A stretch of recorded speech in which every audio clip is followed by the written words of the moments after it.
Est-ce que ça va de votre côté, les gars? Est-ce que ces 2 semaines sans One Piece, comment vous avez passé la semaine? Est-ce que vous êtes content du chapitre ou pas? Est-ce que vous avez le seum comme moi? Les gars, là, je vous le dis ce soir, je vous le jure, les gars, mais j'ai un seum. Aujourd'hui, je pense que je serai aigri, mais oh là là là là là là. Oh, franchement, le niveau d'aigreur aujourd'hui, je pense qu'il va être salé. Je serai aigri de ouf. Je serai vraiment aigri. Mais bon, on va quand même essayer de vous proposer une analyse quand même à froid et non à chaud. Rester quand même dans la cible des éléments qu'on va traiter. Hein. Comme vous le voyez à l'écran, on va parler des 4 ans qu'on a passé à Wano Kuni. Après, on fera le bilan. Et le bilan de Wano. Et on terminera quand même par cette grosse trahison du côté de Yamato quand même. Hein.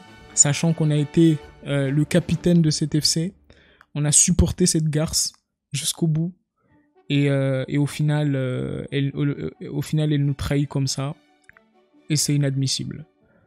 C'est absolument inadmissible. Donc on va parler de tout ça. Et je vous le dis les gars, j'ai le seum. J'ai la haine contre cette connasse. Et on va s'en occuper ce soir. Et vous connaissez bien le proverbe hein, qui dit « La haine est proportionnelle à l'amour qui a été donné. » Et je pense que ce soir, il faut se le dire, ma haine est proportionnelle à l'amour que j'avais pour cette connasse. Donc on va en parler de Oda, on va parler de beaucoup de choses. Bien évidemment, c'est un divertissement, je suis là quand même pour vous divertir et les gars sont là pour vous divertir. Et ça risque d'être très intéressant, donc prenez vos places, préparez vos questions. On a à peu près 1 heure devant nous avant de passer au débat. Donc voilà, donc c'est ah là là, c'est agaçant de ouf, c'est chiant.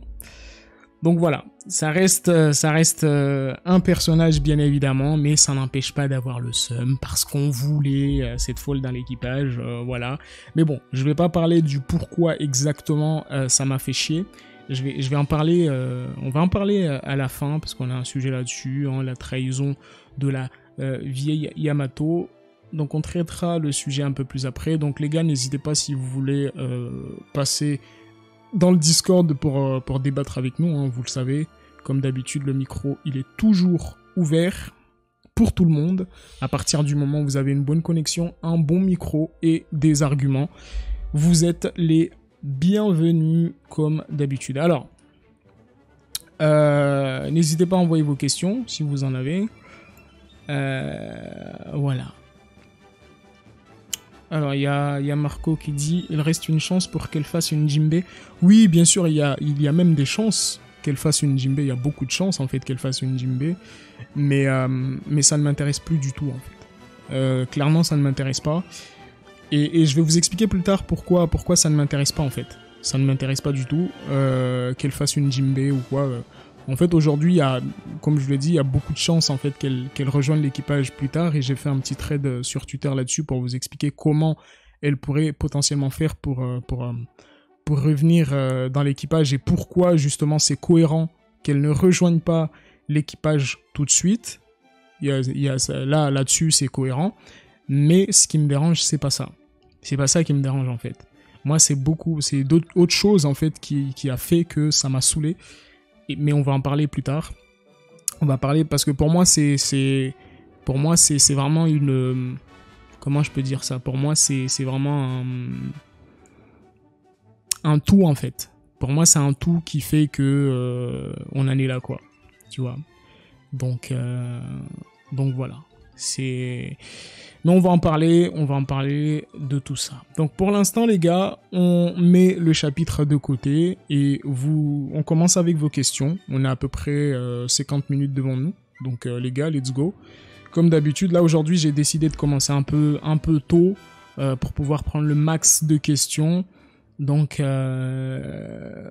va y aller et puis voilà, si vous avez des questions qui ne sont pas en rapport avec le chapitre comme d'habitude, n'hésitez pas à les poser et j'y répondrai avec grand plaisir. Et d'ailleurs, petite précision pour ceux qui viennent d'arriver et qui viennent de découvrir qui découvrent les lives réactions au chapitre.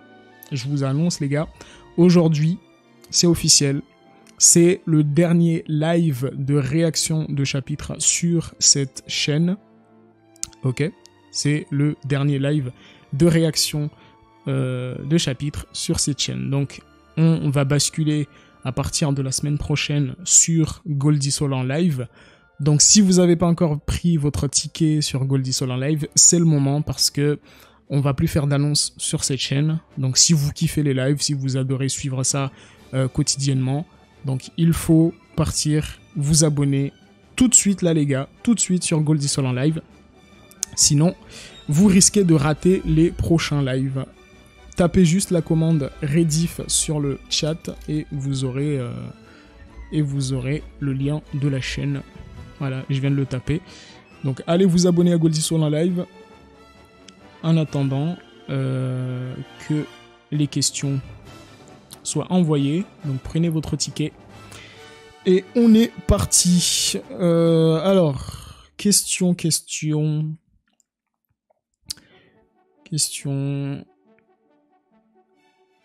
Alors, question de Red Milano. Donc, première question de la soirée.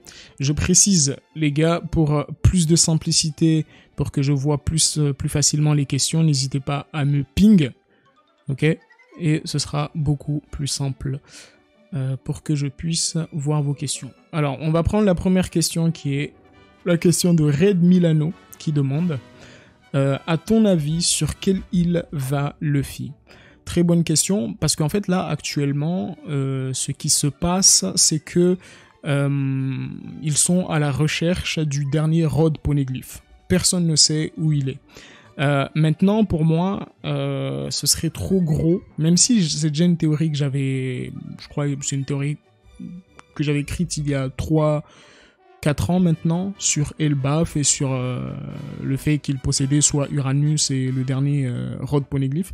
Mais pour moi, au vu de ce que Oda nous a montré ces 8 dernières années, on va dire, il est trop à contre-pied, il est trop dans le... Tu sais, dans oui, je vous fais croire que, mais en fait non.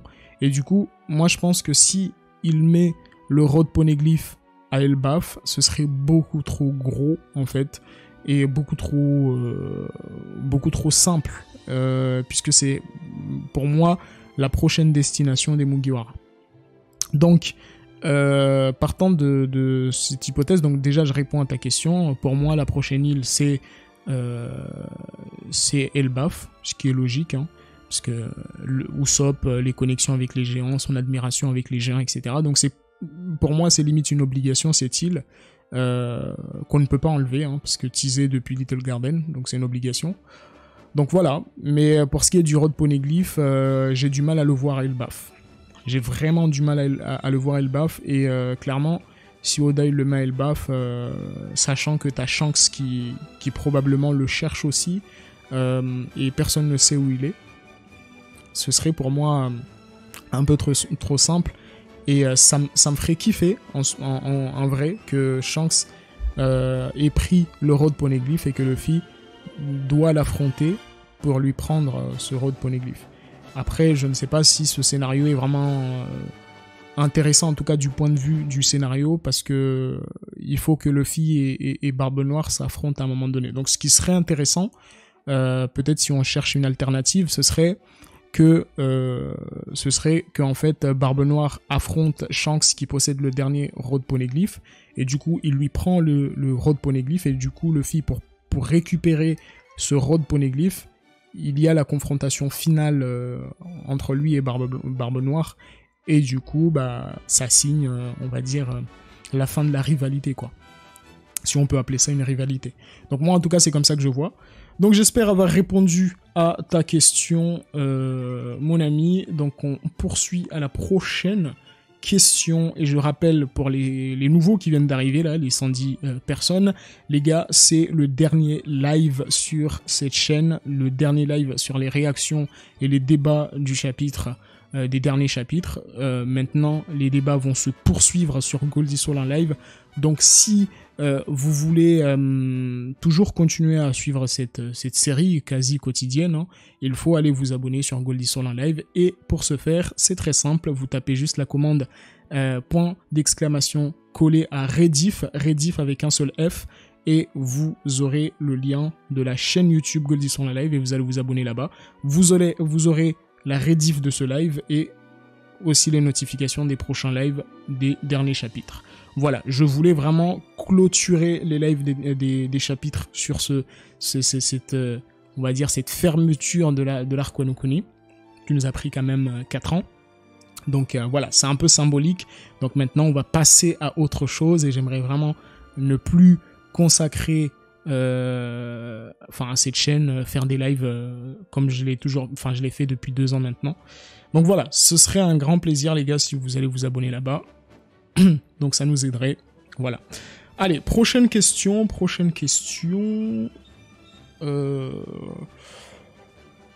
Yamarco qui demande, tu penses, si c'est pas Yamato le prochain Mugi, Oda avait dit après le 9, Jinbei le 10 arrive vite. Bon, ça c'est une question en rapport au chapitre, donc pour l'instant je vais pas y répondre parce que je pense que je vais parler de ça quand on sera dans le sujet de la trahison de Yamato. Donc pour l'instant on va mettre ça un peu de côté. Du coup, on va prendre une autre question. Si t'as une autre, Yamarco, n'hésite pas. Mais celle-là, il faut mieux ne pas y répondre tout de suite. Alors, question de Kevin Love. Il dit, que penses-tu du développement et du traitement de Yamato? Ça aussi, c'est quelque chose je pense que je vais aussi parler de ça après, dans le sujet de la trahison, donc on va éviter pour l'instant. Donc si tu as une autre question, Kevin Love, n'hésite pas. Dark Destroy qui demande, selon toi, est-ce qu'une prochaine attaque sur Wano par Barbe Noire ou la marine est envisageable? Si oui, tu penses que l'incident avec la flotte de Luffy sera lié à ça? Très bonne question. Alors, pour ma part, il n'y aura plus d'attaque à Wano pour une raison très simple, parce que déjà, il y a Akainu qui a bien mis les choses au clair, en fait, c'est qu'ils ont beaucoup trop de choses à gérer dans le monde, en fait. Ils peuvent pas aller lancer une guerre contre Wano Kuni, en fait. Et en plus, Ryokugyu, même s'il sait que Kaido est tombé, Ryokugyu a pu observer un dragon qui est Momonosuke, même si pour lui, il aurait pu vaincre ce dragon. Mais le problème, c'est que, en fait, il n'a pas pu prendre assez de données sur cette île. Et du coup, pour moi, comme le pays n'a pas été ouvert, ça reste quand même une espèce de forteresse quand même impénétrable, ce qui fait que, comme l'a dit le membre du Gorosei au chapitre 1052, c'est que malgré la chute de Kaido, Wano reste quand même une forteresse. Donc ça va être compliqué, je pense, pour la marine de ramener leurs troupes pour aller essayer de déloger et récupérer ce territoire. Parce que même si Wano Kuni n'a pas aujourd'hui la force nécessaire pour se prendre toute la marine, mais le fait que Wano Kuni soit une forteresse, ça reste quand même un problème. Du coup, je pense que pour cette raison du fait que le pays n'a pas été ouvert, et aussi d'un côté, du fait aussi que la marine a aussi beaucoup de problèmes à gérer, comme l'absolution du système des Shichibukai, l'alliance entre le Cross Guild en fait qui vient d'arriver aussi. Donc c'est plusieurs problèmes et la marine est obligée de diviser ses forces pour s'occuper de tout ce beau monde en fait. Et Akainu l'a déjà dit dans le chapitre, dans le manga. Donc c'est ce qui fait que pour l'instant Wano Kuni va rester pépère, et maintenant que Luffy a mis son drapeau sur l'île, je pense que ça va être très compliqué pour la marine de se dire qu'il va lancer une guerre contre Luffy, parce que Luffy, mine de rien, il a quand même une flotte. Donc il a quand même une flotte, pas mal d'alliances, et ils ont toujours pas assez d'informations sur les samouraïs de Wano Kuni. Du coup, ce qui fait que si tu combines tous ces éléments, tu comprends que la marine ne peut pas aujourd'hui ramener ses troupes attaquer Wano Kuni. Et ça, Ryokugyu, je pense qu'il en a fait l'expérience et il va informer Akainu. Et Akainu va dire probablement, on s'en occupera plus tard, une fois qu'on aura fini avec tout ce merdier autour du monde, en fait, avec les différentes alliances, les Shibukai, etc. Donc voilà pour répondre à ta question. Prochaine question de Ueko qui demande mis à part le côté combat, quel est le bilan de Zoro pour cet arc? Car il y a pas mal d'intrigues et de promesses de la part de Zoro pour au final rien. Très bonne question de Ueko parce que en fait finalement quand tu regardes de manière globale l'arc, il y a beaucoup d'éléments qui ne sont pas aboutis, il y a beaucoup d'éléments qui ont été introduits mais non finalisés. Et ça, en fait, on ne sait pas si c'est... Au début, moi, je croyais que c'était un problème de manque de temps, qui était aussi lié à un problème de rythme, etc. Mais en fait, aujourd'hui, pour moi, c'est pas une question de manque de temps. Pour moi, c'est clairement un oubli, en fait. Il y a beaucoup d'oubli de la part de Oda dans cet arc, dû justement aux nombreux personnages qu'il a mis au centre de l'intrigue, en fait. Et chacun devait avoir un rôle spécifique. Et c'était compliqué, même du côté de Zoro, de lui donner un gros développement. Il a eu un développement, mais vite fait, en fait. Un vite fait, en plus, franchement, le développement, c'est une facilité scénaristique énorme. Le mec, il a, par exemple, j'avais déjà expliqué ça dans un précédent live, le mec, il a eu Enma depuis Belle Lurette, en fait, et genre jusqu'à là, il s'est pas rappelé que, en fait, il avait déjà rencontré le créateur, le forgeron d'Enma, et du coup, pile au moment où il est en difficulté face à King, en fait, il se rappelle que, en fait, si j'avais rencontré il y a longtemps le grand-père de Kuina, qui est en fait le forgeron de Enma, et donc il m'avait déjà expliqué comment utiliser Enma, comment le dompter, etc. Pourquoi parce qu'il fallait être digne du sabre, etc. Bon, en fait, techniquement, si tu veux, pour moi, le développement de Zoro n'est pas suffisant dans cet arc, sachant que normalement, même si c'est pas Oda qui l'a statué, mais on supposait que l'arc Wano Kuni, étant donné que Zoro, après l'ellipse, a pris quand même une voix de samouraï, ok? Il a pris une voix de samouraï, donc on espérait que, quelque part, le mec, il allait finir par qu'on dévoile un petit peu ses origines, qui est sa mère, pourquoi c'est un personnage, on va dire, assez intriguant, qui a une résistance assez hors norme, etc.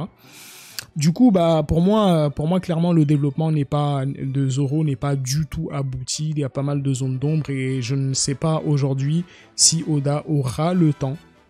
Est-ce qu'il aura le temps de développer tout ça?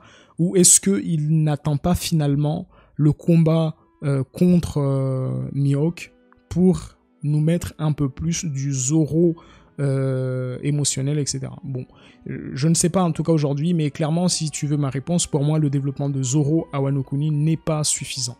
Il nous a pas donné assez d'éléments pour pouvoir, on va dire, pas approfondir le personnage, mais plutôt le comprendre, en fait. De comprendre ses ambitions et comprendre aussi pourquoi il est devenu si démoniaque. Alors que avant l'ellipse, c'était quand même un personnage qui était sympathique, qui était rigolo, etc. Après l'ellipse, on a clairement vu que le mec, il s'est assombri. Du coup, pourquoi il s'est assombri? Est-ce que c'est les événements de Shabandi qui l'ont autant assombri? Pourquoi il a l'air extrêmement démoniaque? Est-ce que c'est ses épées, etc. Bon, bref, il y a tellement de questions autour de ce personnage que je pense que clairement, clairement en fait, Zoro n'a pas été assez exploité dans cet arc qui était censé être son arc. Normalement, en tout cas, arc de prédilection. Donc voilà ma réponse sur le développement de Zoro.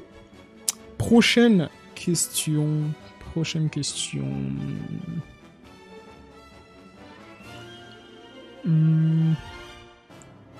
Red Gold qui demande: les Minx rejoindront comment Zunisha et Marco l'île du Sphinx? Pour ce qui est des Minx, en fait, je pense qu'ils ont des vivres cards. Hein. C'est comme ça d'ailleurs que le traître avait réussi à amener l'équipage de Kaido en fait sur cette île, parce qu'ils avaient une espèce de vivre card, je crois. c'est ça qui a fait qu'ils ont trouvé Zunisha. Mais je pense que les Minx, comme c'est chez eux, ils ont forcément tous une vivre card en fait, je pense. Donc après, pour ce qui est de Marco qui va rejoindre l'île du Sphinx, bah je pense que c'est chez lui. Il me semble que c'est l'île. Il me semble que c'est chez lui. Hein. Bah après, Marco il peut voler, hein, donc je pense que il saura assez facilement s'y rendre là-bas. Alors, prochaine question de Tuko Samalamanka qui demande: tu penses faire une tier list des meilleurs personnages de One Piece? Bah, c'est vrai que ça pourrait être très sympa hein, de vous faire le classement de mes meilleurs personnages. Après, je sais pas si tu me demandes mes meilleurs personnages ou les meilleurs personnages de One Piece. Parce que si tu veux que je sois objectif, je vais rester objectif. Mais si tu veux juste me donner, moi, les personnages qui m'ont, on va dire, qui m'ont marqué, bien sûr que moi, je mets Garp en top position. Je vous donne juste les 5 comme ça, Garp en top position, parce que c'est pas objectif, hein, c'est purement subjectif, parce que c'est mon perso préféré. En deuxième position, je mets Barbe Blanche. En troisième position, je mets Riley. En quatrième position, je mets ouais, Goldie Roger, je sais pas, enfin, je l'aime bien, mais ouais, je sais pas. En vrai, je sais pas. Goldie Roger en quatrième position. Ouais, vas-y, Goldie Roger en quatrième position, parce qu'il est à l'origine quand même de tout. Et en cinquième position, très compliqué. Cinquième position, je mettrais qui? Cinquième position, qui je mettrais? Un personnage que je kiffe. Bon, comme ça, le personnage qui me vient en tête, je dirais Ener. Ener, c'est un personnage vraiment... Pour moi, c'est l'un des personnages les plus charismatiques de One Piece, en fait. Ça fait 20 ans que le mec, il est apparu et il est toujours autant populaire, en fait. Autant apprécié, autant aimé. Donc ouais, en cinquième position, je mettrais Ener. C'est pas un classement par puissance, mais c'est un classement par préférence. Donc voilà à peu près le classement que je ferai. Et clairement, pour moi, en deuxième position, Barbe Blanche, parce que Barbe Blanche, c'est le GOAT. Kaido, je le mettrais même pas parmi mes meilleurs persos. Clairement, pour moi, ce personnage, il m'a tellement déçu. Enfin, j'ai aimé beaucoup de sa prestation, mais quand je regarde sa finalité, quand je regarde de manière globale, pour moi, il n'a pas été assez mis en valeur. Il nous a pas assez fait vibrer, en fait. Du coup, bah, je le mettrai pas dans mon top. Je le mettrai parmi les middle, quoi, si tu veux. Donc voilà, Tuko Salamanca, mais oui, l'idée de la tier list pourrait être sympa. Peut-être on se fera ça, un jour, peut-être. Ça pourrait être sympa. Alors, prochaine question de Labo qui demande: est-ce que tu penses que Baggy est venu aider Mihawk pendant l'assaut de son île par la marine et que c'est en partie pour ça qu'il est maintenant allié de Baggy? Très intéressant. Très intéressant. Après, c'est possible. Je ne dis pas que c'est pas impossible. Pour moi, c'est possible. Mais pour moi, honnêtement, je ne pense pas que juste avec ça, Mihawk... parce que Mihawk, il n'a pas besoin en soi de l'aide de Baggy, quoi. Il aurait pu clairement gérer tous les marines qui étaient sur lui. Et en plus, Baggy, lui, il était déjà attaqué de son côté. Donc, je pense qu'il n'avait pas le temps d'aller jusqu'à voir Mihawk pour lui demander... de l'aider pour lui demander une alliance. Non, je pense que ce qui s'est concrètement passé, c'est que chacun a vaincu les marines qui étaient lancées sur eux. Et après les avoir battus, en fait, comme c'est des ex-Shichibukai, ils se sont concertés pour voir comment ils pourraient procéder pour se protéger des marines, etc. Et donc pour moi, ce qui s'est passé, c'est qu'ils ont formé cette alliance justement pour un peu créer une force d'opposition. Mais après, ton idée est peut-être possible, je ne sais pas. Mais en tout cas, pour moi, je vois Mihawk beaucoup trop fort pour que juste Baggy vienne l'aider. Je pense que Mihawk, il avait assez de force pour gérer les marines qui étaient lancées contre lui. Et c'est en plus, il n'y avait même pas d'amiral. S'il y avait d'amiral, à la limite, peut-être, tu vois. Mais voilà, en tout cas, pour moi, mon point de vue.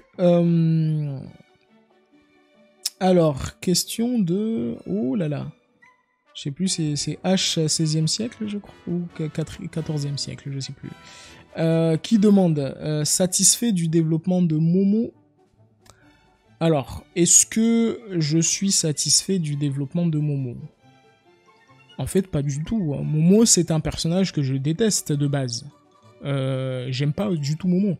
Momo, en fait, malgré que ce soit un enfant, moi je pense que sa personnalité est vraiment agaçante, en fait. Du coup, je suis pas du tout fan du personnage. Je suis vraiment pas fan du personnage, je l'aime pas du tout.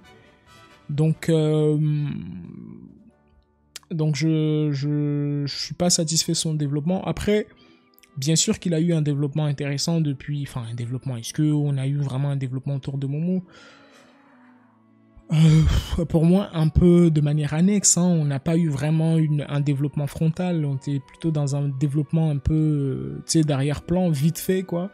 En 12 ans, moi, j'ai pas vraiment vu Momo au centre vraiment de quelque chose où on essayait vraiment de le développer. Mais c'est vrai qu'il y a eu un développement de fond. Il y a eu une évolution, effectivement.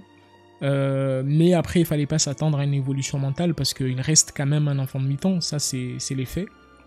Du coup, tu peux techniquement rien y faire là-dessus, mais pour ma part, c'est un personnage que je n'aime pas du tout, malgré le charisme, malgré etc. Mais pour moi, le fait qu'il soit un enfant et sa personnalité pervers aussi, tous ces éléments, moi, c'est pas un personnage que j'ai accroché, au contraire, je le déteste, pour être franc. Donc, mais en soi, il a eu un développement, mais c'était plutôt un développement pour moi de fond. Il a su évoluer un petit peu, mais pas une grosse évolution mentale, parce que ça aurait été bizarre pour un enfant de 8 ans. Et sur ce point-là, je pense que Oda l'a quand même plutôt bien respecté. Hein. Et la fin du chapitre, justement, pour moi, c'est un peu la consécration de tout ce qui a été fait autour de Momo, et en plus, ça a été résumé en quelques pages. Donc c'est ce qui démontre en fait que finalement, Momo... il n'a jamais été réellement au centre de quelque chose, mais c'était toujours un personnage d'arrière-plan, quoi. Donc voilà pour répondre à ta question, mon cher Hatch. Alors, Lil Mugi qui demande, désolé, Godisol pour mon troll au FC Yamato sur Twitter. Je t'inquiète pas, mon frérot, moi de toute façon, j'ai quitté le FC, hein. Je vous expliquerai pourquoi quand on sera sur la trahison de Yamato, mais moi j'ai quitté le navire, hein, c'est bon. Alors... Man BKL qui demande pourquoi Oda fait des choix presque contradictoires ou sans intérêt en sachant qu'il descend la hype.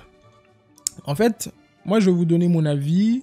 Je vais pas vous dire que je suis objectif en disant ça parce que c'est purement un ressenti personnel et un regard qui m'est propre aussi.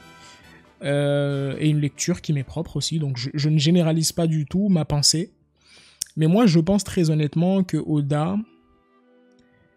En fait, je sais pas comment vous expliquer. Vous savez, c'est comme ce mec où tu lui dis constamment qu'il est beau, qu'il est beau, qu'il est beau, qu'il est beau, qu'il est beau. Même si, tu sais, il est juste normal. Il est pas si exceptionnel que ça. Il est un peu normal, tu vois.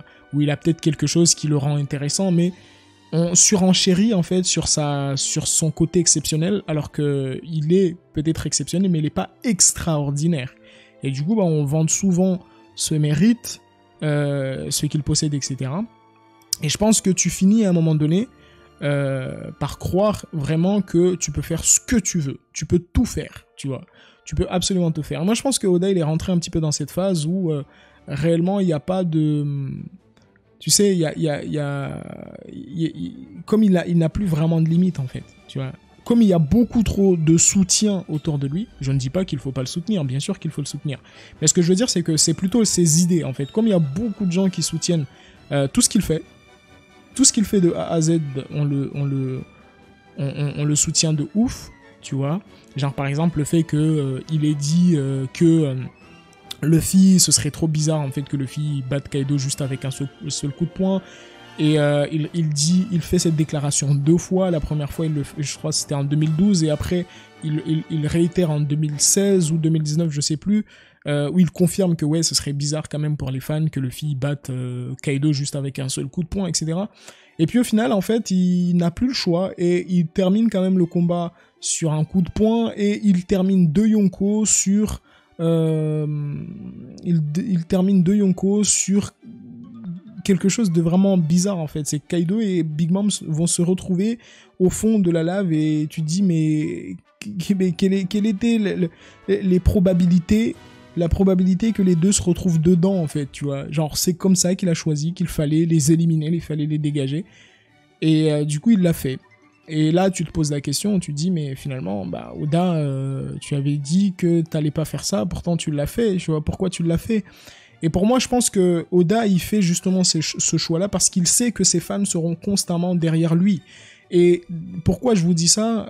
Parce que moi, j'ai lu l'interview, d'ailleurs, qui est chez Mumit, hein, mumit.fr, l'interview entre Aoyama et Oda, il disait que pour lui, en fait, il en a marre que les mangaka, en fait, restent trop dans le sérieux des combats, tu vois. Pour lui, il a besoin que ce soit amusant, etc. etc. Mais oui, mais moi, Oda, quand tu dis ça, moi j'ai envie de te poser une question quand même. À quel moment un combat c'est amusant? C'est deux personnages qui se foutent sur la gueule en fait. Et nous, justement, en tant que spectateurs, on attend qu'il y ait de la violence, du sérieux, parce qu'il y en a un qui peut y laisser sa peau en fait, tu vois. Tu ne peux pas, pour moi, créer un combat... tu ne peux pas créer un combat... de gag en fait, et te dire oui bah t'as vu, on va rigoler à chaque coup de poing. Oui mais je suis désolé, mais tu sais, c'est pas des enfants de 10 ans en fait qui lisent ton œuvre. Et du coup, bah pour finir la question de Man BKL sur les choix de Oda qui sont presque contradictoires et sans intérêt, qui font chuter la hype alors qu'il met la hype à son paroxysme. Moi je pense que ça vient de là justement, le fait d'avoir trop de soutien. Bah Oda il se dit que bah il a besoin de faire ce qu'il veut, et il a le droit de faire ce qu'il veut, mais moi je pense qu'il y a quand même une limite à faire ce que tu veux, tu vois. Même si c'est ton œuvre, on est d'accord, on va pas demander à Oda d'écrire ce que nous désirons, tu vois, mais ce que je veux dire par là, c'est que il y a quand même une limite, tu sais, tout mangaka se met quand même une barrière. C'est pour ça qu'il y a des règles dans le shonen neketsu, c'est pour ça que dans n'importe quel genre, catégorie, genre musical, cinématographique, etc., il y a des règles en fait, il y a des règles à ne pas franchir parce que il y a un public qui est visé, etc. Et du coup, se mettre à jouer contre les règles parce que t'as envie de faire ce que tu veux, je pense que ça c'est extrêmement dangereux. Les règles ne sont pas faites juste pour faire chier, les règles sont là aussi pour respecter un certain cadre. Donc pour moi, imaginons juste que demain, tous les combats de Luffy deviennent cartoonesques, tu vois. Tous les combats maintenant, Luffy quand il se bat en mode cartoon, où Oda il va te hyper à fond, par exemple sur le retour des nerfs, par exemple, hein, c'est juste un exemple que je vous donne. Il va hyper à fond sur le retour des nerfs, etc. Et puis il montre une espèce de silhouette, t'as l'impression c'est lui. Et après 10 chapitres plus tard, il te dit que en fait Ener est mort sur la lune en fait, tu vois. Du coup bah tu te dis mais pourquoi t'as fait ça? Genre pourquoi tu t'essaies de nous faire ça? En gros, tu sais, tu rentres dans une forme d'espèce de sadisme en fait, tu vois, genre il s'amuse avec ses lecteurs, tu vois, il n'est pas là pour forcément leur faire plaisir, mais il a envie un peu de jouer avec leurs sentiments, de jouer avec leurs désirs, tu vois. Alors qu'il met en place des choses, il te dit vas-y, kiffe ça à fond parce que je veux que tu aimes ça, et après je te dis oh non, c'est pas comme ça que ça fonctionne, tu vois. Donc moi je pense que Oda il rentre dans cette phase là parce que c'est la fin de son œuvre, et je pense qu'il est resté quand même il est resté quand même, tu vois, dans le sérieux pendant 15 ans, 10 ans, tu vois. Et je pense que pour la fin de son œuvre, il a envie de s'amuser un petit peu. Je pense que il est plutôt dans cette démarche, et comme il a un gros soutien derrière, bah ça fonctionne en fait. Ça fonctionne parce que moi je peux vous assurer que si Horikoshi par exemple ou Obata ou etc., ils se mettaient à faire ce genre de choses, mais leur fanbase les détruirait, tu vois. Ou SNK par exemple, il les détruirait vraiment. Parce que ça ne passerait pas. Donc pour moi, je pense que c'est dû aussi à la fanbase. Ça dépend aussi de ta fanbase. Il y a un certain public où tu ne peux pas faire ça, et un autre public où tu peux faire. Et pour nous, comme on est des gros, très très gros soutiens à One Piece, bah, je pense qu'on donne beaucoup de liberté à Oda de faire un peu ce qu'il veut de son œuvre, et il a le droit, encore une fois, comme je l'ai dit. Mais est-ce que c'est réellement intéressant de transgresser totalement les règles? C'est ça la vraie question. Est-ce que c'est utile de transgresser totalement les règles, sur-hyper pour au final descendre au plus bas? Tu vois? Pour moi, en tout cas, c'est une interrogation. Si vous avez des avis là-dessus, n'hésitez pas à les mettre sur le chat. Mais pour moi, je trouve ça quand même un peu bizarre de son côté, parce qu'on est quand même vers la fin. Et j'espère très honnêtement, et je le veux vraiment, que Oda il puisse nous proposer que des masterclass et non des appels contre appels comme il le fait depuis maintenant 2-3 ans en fait. Pour moi, c'est pas très intéressant. Donc voilà, pour répondre à ta question, ManBKL. Donc on poursuit aux autres questions. Donc Mabrookins qui demande: penses-tu que Oda commence à fatiguer et veut vraiment finir One Piece? Oui, Oda veut clairement finir One Piece. Si vous lisez l'interview avec Aoyama, l'interview avec Aoyama, il dit clairement que lui, il peut pas, il dit vouloir terminer absolument One Piece d'ici 3 ans. Donc c'est vraiment une volonté de sa part d'essayer de terminer vite. Donc il le veut vraiment. Il a pas dit oui, je vais essayer clairement de le terminer d'ici 3 ans, mais il a dit un truc du style encore 3 ans. Je sais, j'ai oublié exactement la phrase, mais la phrase, elle était clairement genre oui, j'ai vraiment envie de le terminer. Et il y a Aoyama qui lui dit oui, mais tu sais, on peut pas vraiment estimer ce genre de choses parce que la durée d'une œuvre dépend des éléments que tu introduis. Donc peut-être qu'il y a un élément que tu vas introduire qui va étirer énormément ton manga. Et ça, c'est clairement le problème de Oda. En fait. Si One Piece a duré 25 ans, c'est à cause justement de ces personnages. Et les Shichibukai et les Supernova ont donné 15 ans facile à One Piece en fait. Donc je pense que ça, c'est quelque chose que Oda doit extrêmement surveiller, à faire attention à ne pas créer des personnages pour créer des personnages comme il l'a fait, hein, et plutôt se limiter à 2-3 petits personnages qu'il va vraiment développer comme les autres mangaka, et vraiment essayer de se focus là-dessus. Donc oui, pour répondre à ta question, Mabrouk, oui, Oda veut absolument finir One Piece et il aimerait absolument terminer One Piece d'ici 3 ans. Donc d'ici 2025, normalement One Piece Oda devrait déposer le crayon. Alors, prochaine question de Ferter Clean qui demande: le Law ne pouvait pas utiliser sa room sur Kaido et Big Mom car son haki était faible par rapport au leur. Donc, les fruits de Sugar, Kuma, Hancock, Moria, Perona ne marcheraient pas sur des Yonko. Oui, ouais, c'est possible. Après, je pense que de toute façon, comme l'a dit en fait, alors c'était, oui, c'est comme l'a dit Kaido, oui. Le haki, en fait, le haki, c'est le pouvoir ultime dans One Piece. Et le haki, c'est une question de volonté. Donc, c'est pour ça qu'on appelle le haki, c'est l'ambition, en fait. Il y en a qui disent ambition, il y en a qui disent volonté.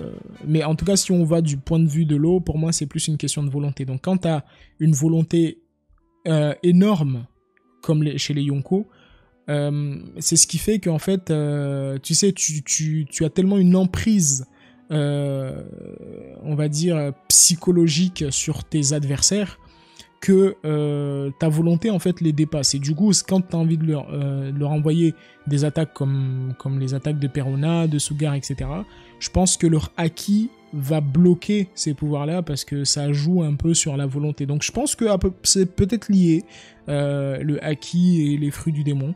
Et d'ailleurs, c'est pour cette raison que le haki est capable de toucher le vrai corps d'un utilisateur de fruits du démon. Donc ouais, je pense que si on a un haki extrêmement puissant, effectivement, ça peut bloquer ça peut bloquer pas mal de choses dans One Piece. C'est pour ça que c'est le pouvoir ultime, comme le dit Kaido, et c'est pour ça que Goldie Roger a pu dominer les mers, quelque part. Bon voilà, pour répondre à ta question, il y a Tuko Salamanca qui demande est-ce que je vais rejoindre officiellement le FC Ener Mugiwara. Absolument pas. Ah, je ne rejoindrai jamais le FC Mugiwara, ça jamais. Enfin, FC Ener Mugiwara, ça jamais. Moi, par contre, aujourd'hui, comme on a été trahi par Yamato, on n'a rien eu du côté de Carotte. Il reste aujourd'hui que les partisans des Ener Mugiwara. Donc, moi, honnêtement, j'ai plus confiance en Oda sur cette notion de Mugiwara. Donc, aujourd'hui, je pense que je vais me mettre sur le banc et je vais observer, en fait. Je vais observer qui va prendre cette place. Pour moi, ça sera Yamato. Mais comme je l'ai dit, qu'elle rentre dans l'équipage ou pas, aujourd'hui, j'en ai strictement plus rien à foutre, en fait. Parce qu'elle m'a trop déçu. Donc voilà, moi, je ne suis plus dans un... Je suis plus FC de quoi que ce soit. Je ne supporte plus aucune équipe. Donc voilà, je suis neutre aujourd'hui. Je suis neutre, donc on va pouvoir analyser ça... de manière objective. Et je pense que Ener Mugiwara, ça ne risque pas d'arriver, ça. Mais... sait-on jamais avec Oda, parce que Oda, franchement, il a fait tellement de choses qu'aujourd'hui, il m'a mis énormément de doutes sur beaucoup de choses. Donc voilà. Voilà pour répondre à ta question, Tuko Salamanca. Prochaine question, les gars, n'hésitez pas à envoyer vos questions. Alors, Fusuke Laganja qui demande « Que penses-tu de la révélation du véritable fruit de Luffy et du Gear 5 ?» Car dans Road to Locktail, il dit qu'il avait prévu ça depuis Skypiea. Oda a fait ça au pif ou a prévu ça depuis le début. Très bonne question, Fusuke. Très bonne question. Pour moi, oui et non. Je pense que au début, moi, je croyais, enfin, je suis même toujours persuadé que pas du tout. Je pense que le fruit de Luffy a évolué dans l'esprit de Oda. En fait, je pense qu'au départ, peut-être qu'il voyait ce fruit comme quelque chose de spécial, mais son utilisation aujourd'hui, telle qu'elle a été présentée, je pense que ça, c'est quelque chose de totalement nouveau, en fait. C'est pas quelque chose qu'il a prévu depuis le départ. Il y a forcément eu des éléments, on va dire, qui lui ont mis la puce à l'oreille et il s'est dit, ouais, peut-être il voulait partir sur une espèce de réveil de Joy Boy, etc., façon réincarnation, genre le fruit renferme l'esprit de Joy Boy, etc. Mais je pense que il a fini par se dire que ouais, c'était peut-être trop classique, trop bateau, trop vu. Du coup, bah, ce serait plus intéressant de dire que c'est celui qui éveille ce fruit qui devient Joy Boy, parce que c'est un personnage qui devient fort en riant, en fait. Donc moi, c'est comme ça que je vois la chose. Et pour moi, je suis persuadé que ce pouvoir, Oda, il ne l'a pas prévu depuis le début. C'est quelque chose qui est venu bien après. Et pourquoi je dis ça ? Parce que, par exemple, les supernovas, c'est des personnages qui ont été créés d'un coup de tête de la part de Oda. C'est pas quelque chose qu'il avait prévu, en fait. C'est un éditeur qui lui a piqué un peu... dans son ego, il lui a dit bah en fait si Luffy n'a pas de rivaux, l'arc Shabondi sera nul. Et Oda, il a été piqué et s'est dit bah ok, tu crois que je suis pas capable de créer des personnages qui seront des rivaux pour Luffy, bah tu vas voir. Et il a créé les supernovas et les supernovas ont rallongé l'œuvre et au final les supernovas ils ont fini où ? À combattre Kaido et Big Mom. Donc pour moi, est-ce qu'on peut me poser, si on me pose la question aujourd'hui, est-ce que Oda, quand il a créé les supernovas, il comptait les faire affronter Kaido ? Pour moi, c'est impossible. Donc c'est par des circonstances, par des évolutions, parce que c'est une écriture, tu ne connais pas tout du début jusqu'à la fin, c'est tu évolues au fur et à mesure de ta narration, et c'est comme ça que tu finis par avoir des idées comme ça, et pour moi, c'est clairement ce qui s'est passé pour le Gear 5, voilà, donc les supernovas, c'est pour moi comparable au Gear 5, c'est des idées qui ont émergé, et puis voilà. Mais en tout cas, si tu veux mon avis sur le Gear 5 en lui-même, au début, j'étais assez réticent, mais plus je le regarde, et plus je le trouve ultra stylé, ultra intéressant. La seule chose qui me dérange, c'est peut-être le côté comique, mais dans la forme, dans le visuel, pour moi, c'est clairement une forme très stylée, très très intéressante pour Luffy. J'aimerais juste voir cette forme-là de manière un peu plus sérieuse, ce serait plus intéressant. Mais en tout cas, aujourd'hui, mon avis, c'est que Oda n'avait pas prévu le Gear 5, c'est quelque chose qui est venu comme ça, comme n'importe quel mangaka qui écrit une histoire. Voilà, pour répondre à ta question, Fusquet. Prochaine question de Anti-Cheat-Q qui demande il devient quoi Mad? Alors je ne sais pas du tout. Parfois il passe de temps en temps, donc je sais pas, peut-être qu'il bosse. Peut-être, je sais pas s'il sera là ce soir ou pas, mais je pense qu'il bosse, mais on verra bien. On verra bien quand est-ce qu'il viendra. Alors, prochaine question de Polo qui demande que penses-tu de la défaite de Kaido? Et penses-tu qu'il est mort ou qu'il va revenir? Moi, j'ai déjà parlé un peu tout à l'heure. Pour moi, la défaite de Kaido est ultra nulle. Vraiment. J'ai vu rarement de défaite d'antagoniste aussi nulle que la défaite de Kaido. Et pourtant, j'ai regardé beaucoup de mangas, mais la défaite, franchement, de Kaido, pour moi, c'est abusé, en fait. Le mec, il a passé sa vie à défoncer Luffy. Luffy ne faisait que revenir. Et le mec, il se prend un seul coup de poing et il est out. Pour moi, ça, c'est inadmissible. Sachant que le mec, on l'avait présenté comme étant la créature la plus résistante qui existe au point de supposer qu'il était immortel. Alors, comment tu expliques qu'un seul coup de poing a suffi à le mettre hors jeu? Alors que le mec, il a battu quasi tout le monde à Onigashima.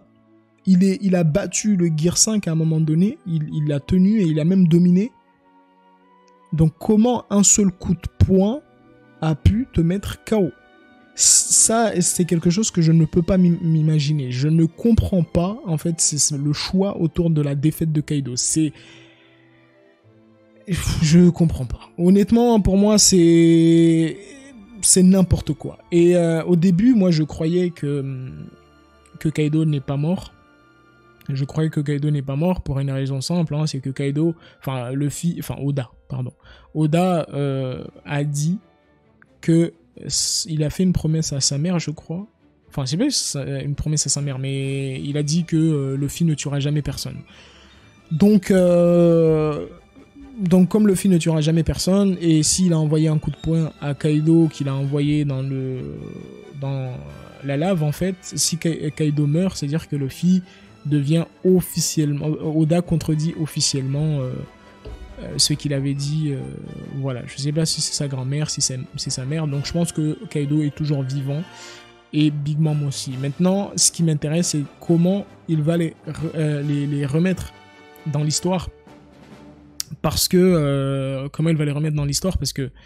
pour moi, ces personnages sont beaucoup trop forts.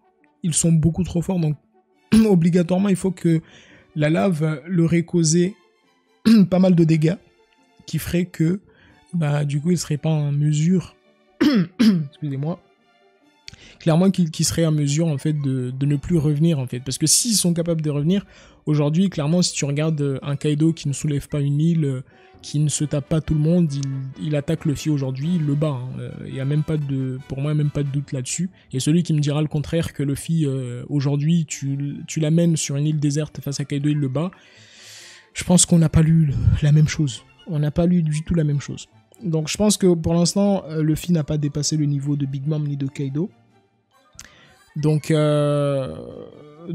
pour moi, les personnages restent encore beaucoup trop forts. Et je suis curieux de savoir comment Oda il va les dégager de l'histoire, en fait. Comment il va réussir à les neutraliser. Et est-ce que ce coup de poing de Kaido qu'il a envoyé dans la lave, est-ce que ça leur a mis assez de dégâts pour qu'ils ne puissent pas revenir de sitôt? En tout cas, on va dire les paralyser quelque temps, le temps que Luffy évolue encore plus au point de surpasser Big Mom et Kaido comme il l'avait promis au chapitre 1000, il me semble. Voilà. Voilà pour répondre à ta question. Alors on poursuit parce qu'il nous reste encore 6 minutes, donc balancez vos questions si vous en avez, et je tiens à rappeler les gars, d'ailleurs n'hésitez pas, d'abord le petit pouce bleu les gars pour nous donner de la force, vous savez que si vous likez, vous vous abonnez, bah YouTube nous met un peu plus en avant, donc n'hésitez pas à nous donner de la force en likant, tout ça c'est le classique. Je tiens à rappeler pour les 168 personnes qui nous écoutent ce soir que les gars, le live du 1057, c'est le dernier live sur cette chaîne. Donc, prenez votre ticket sur Goldie sur la live. Pour vous abonner à Goldie sur la live, c'est vous tapez !! Rediff avec un seul F sur le chat. Il va vous envoyer le lien de la chaîne. Vous allez vous abonner là-bas et les prochains lives se dérouleront là-bas. Donc, on ne livera plus ici. Donc ne vous étonnez pas si d'ici quelques semaines vous vous demandez pourquoi il n'y a plus de live ici. En fait, comme je vous ai dit, on a créé une chaîne spéciale pour ça, pour ne pas embêter les personnes qui sont là juste pour les vidéos. Donc on a passé quand même pas mal d'années à parler des chapitres, etc. Presque 2 ans. Donc maintenant il est temps de faire la transition. Donc soutenez-nous sur Goldie sur la live, allez vous abonner là-bas. Je vous ai tapé Rediff, voilà, vous avez le lien qui vient d'apparaître sur le chat et cliquez là-dedans, allez vous abonner. Et comme ça, vous ne raterez pas les prochains lives de chapitres parce que c'est symbolique. Aujourd'hui, c'est la fin de l'arc Wano Kuni et c'est la fin des lives sur cette chaîne parce qu'on a commencé avec Wano Kuni et on termine avec Wano Kuni ici. Comme ça, ça me laissera le champ libre pour vous produire plus de vidéos. Donc voilà, alors pour poursuivre sur les questions, parce qu'il nous reste encore 4 minutes, donc on va aller prendre les questions. On va prendre quand même une question de quelqu'un qui je n'ai pas répondu.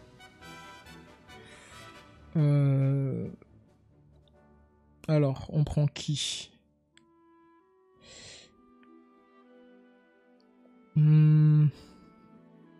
Alors, donc Ams100 qui demande: Salut Gol, que penses-tu du power up de puissance ou du up de puissance, du up de puissance de toutes les personnes de l'Alliance durant la guerre? Cela m'a personnellement déçu. Je pense précisément à Sanji, Law et Luffy. Pour moi, le up est trop rapide. Alors, pour ce qui est de Law, Luffy et Sanji, bon, après, si tu parles déjà de manière globale, après, tu as cité les personnages qui t'ont déçu. De manière globale, on a ceux qui ont power-up, on a Robin. Oui, Robin, elle a dévoilé après, je sais pas si on peut appeler ça vraiment un power-up, parce que apparemment, ça semblait être une forme qu'elle possédait déjà. Donc, est-ce qu'on peut appeler ça un power-up? Je pense à une forme qu'elle a dévoilée, donc elle n'a pas spécialement power-up, elle nous a juste montré une forme qu'elle possédait déjà. Donc, on peut pas appeler ça, pour moi, power-up. Du côté de Zoro, oui, il y a une forme quand même de power-up, parce qu'il a réussi à acquérir le Haki des Rois, il a quand même maîtrisé Enma, tout ça, ce qui lui a donné un gain de puissance. Donc oui, il a power-up. Du côté de Luffy, on a le Gear 5, du côté de Sanji, on a quand même la rétuite qui a été détruite, l'éveil des pouvoirs, donc oui, il y a eu un power-up quelque part, oui, c'est un power-up. Et du côté de Law et Kid, on a les éveils des fruits qui leur a permis de battre Big Mom. Donc oui, il y a eu quelques éveils, mais c'est pas tout le monde qui a eu un éveil dans l'équipage. Je pense que les 3 premiers de l'équipage ont eu un power-up, tous les autres n'ont pas eu de power-up. Pour ce qui est de Sanji, pour moi, comme je l'ai dit, hein, c'est pareil pour moi pour Zoro, hein, comme je l'ai dit tout à l'heure. C'est un peu tiré par les cheveux, hein. Très clairement. Zoro, pour moi, le flashback Enma, tout ça, genre tu peux te poser la question, oui, mais du coup, pourquoi tu t'as pas pensé à ça dès que t'as entendu le nom, dès que Iori t'a confié le sabre, pourquoi t'as pas pensé à ça directement? Pourquoi t'as attendu jusqu'à que ce soit face à King, que tu sois en difficulté pour penser comment réfléchir et imaginer comment t'avais rencontré le forgeron? Donc c'est bizarre, déjà, on est d'accord que c'est très chelou, c'est étrange. Donc pour moi, le power-up de Zoro vient un petit peu de nulle part, il est un petit peu forcé, il est un peu bizarre, donc ouais, pourquoi pas. Donc pour moi, il m'a pas du tout convaincu, même si je trouve très stylé le Haki des Rois de Zoro. Je pense que l'évolution a été un peu trop... C'est du forcing pour moi. C'est du forcing, en gros, Asie évolue pour terminer cet adversaire pour qu'on puisse passer à autre chose. Et en quelques chapitres, en fait, c'était réglé, c'était plié. En plus, c'est un chapitre extrêmement saccadé.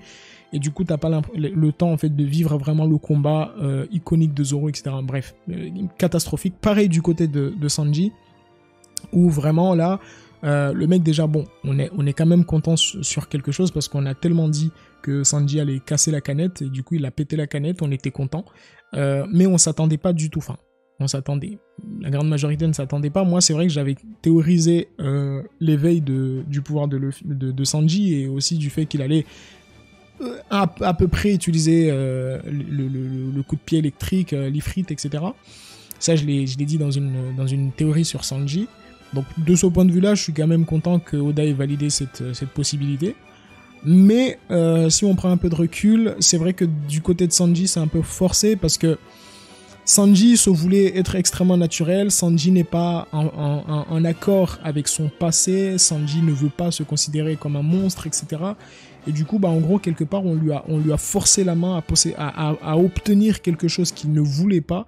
Qui plus est, Sanji l'a accepté extrêmement vite. Il l'a tellement accepté vite, et ce qui m'a, pour moi, personnellement, un petit peu gêné, c'est qu'on croyait qu'en fait, il s'était remis en question et que il avait évolué mentalement et qu'il était prêt à accepter son passé et à délaisser un petit peu toutes cette mauvaise habitude qu'il avait acquis durant ses 2 ans passés à Quai des Traves, etc. Et que justement ce power-up allait le faire évoluer mentalement, etc. Même s'il allait rester taquin avec les meufs, etc.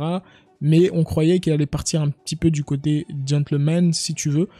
Mais ça n'a pas été le cas. Du coup, pour moi, je trouve que le power-up, en gros, on lui a donné juste pour lui donner, mais Sanji n'a pas eu spécialement d'évolution psychologique ou quoi que ce soit. Pareil pour Zoro, pareil pour Luffy. En gros, c'est juste des power-up, quoi. Il y a rien qui change. Donc moi, de ce point de vue-là, je suis quand même déçu, parce que moi, ce qui m'intéresse dans One Piece, c'est pas juste pour moi, c'est pas des Kinder surprises, quoi. Tu vois, moi, ce qui m'intéresse dans One Piece, c'est l'histoire. C'est toute la narration qu'il y a autour, c'est toutes les mystères, c'est beaucoup de choses, en fait, autour de l'univers de One Piece qui m'intéressent. C'est pas les combats en soi. Les combats, j'en ai strictement rien à foutre. Ça fait quand même 25 ans que l'œuvre tourne. Ça fait quoi, 17-18 ans que je lis l'œuvre. Du coup, je pense qu'à un moment donné, les combats, ça va. C'est intéressant quelquefois, parce que il le faut, parce que c'est quand même des pirates. Mais de manière générale, pour moi, c'est pas ouf c'est pas ouf, en fait, de ne pas avoir cette réflexion derrière l'évolution, en fait. Tu vois. Donc moi, je trouve ça vraiment dommage, et je suis d'accord quand même avec toi sur le Luffy, Sanji et Zoro, qui pour moi, clairement, ils ont eu des power-up, mais il n'y a pas vraiment eu de changement, d'évolution encore. Tu vois. Donc voilà, en tout cas, pour la dernière question. Donc on va passer maintenant au débat. Donc encore une fois, je répète pour les nouveaux qui viennent d'arriver, c'est le dernier live sur cette chaîne. Allez vous abonner à Goldie Soul en live, et pour nous donner de la force, pour ne pas rater les prochains lives. Voilà. Merci en tout cas pour vos questions, et on va basculer maintenant au débat, et je vais donner la main à mon cher Aniki pour qu'il nous gère tout ça. Yo!